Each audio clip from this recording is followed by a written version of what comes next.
Alright mga idol, magandang araw sa ating lahat. At mayroon lang tayong i-comment doon sa pinail na bill ni Sandro Marcos regarding sa no work, no pay sa kanila sa Congress. Para sa akin, mahina yun eh.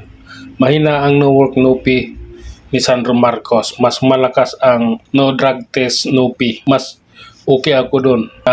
Gagawing pag walang drug test, walang sahod. Pag nag-positive ka sa drug test, ikukulong ka. Mas okay sa akin yun. Yung ganon.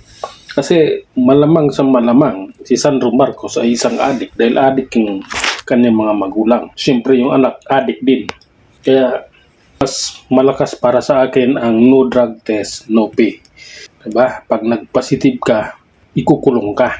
Para mabawasan naman yung mga adik sa bansa. Ang daming adik ngayon. Diyos ko Lord. Kahit sa lugar ngayon, buong Pilipinas ngayon, ang daming adik. Naglilipa na sila. Ang dami nila. Kailan pa anuhin yan? Kailan pa sila mauubos? Diba? Kailangan talaga mapuksa yan. Pero hanggat ang presidente natin ay adik, ay hindi mapupuksa yan. Dahil paano puksain yan? I-adik na yung presidente. Kaya mas okay sa akin, mas malakas yung no drug test, no pay kaysa no work, no pay. Mas maganda yan, Sandro Marcos, palitan mo yung bill na inhain mo. Kasi parang iniiwas mo yung sarili mo sa katotohanan eh. Parang pinagluluko mo lang kami. Talaga namang pinagluluko mo taong bayan eh. Tingnan mo yung mga project mo doon sa Ilocos Norte. Diba?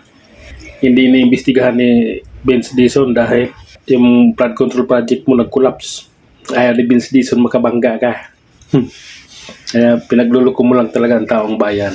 Okay sa akin, ano drug test, no pay, mas malakas yon kaysa pinaghahain mong bail. Kaya taong bayan na. Marami na yan, nagkalat sa social media yung pusa na ganito ang gusto ng tao, hindi yung gusto mo. Kasi yung mga gusto mo, wala namang nangyayari. Yung inihain mong batas nun regarding sa tawag nitong registration ng SIM card. Ang dami pa rin nagtitext ng scam. Marami pa nagtitext ng mga casino. Mga ng casino app. Kaya wala namang nangyayari dun sa registration na yon.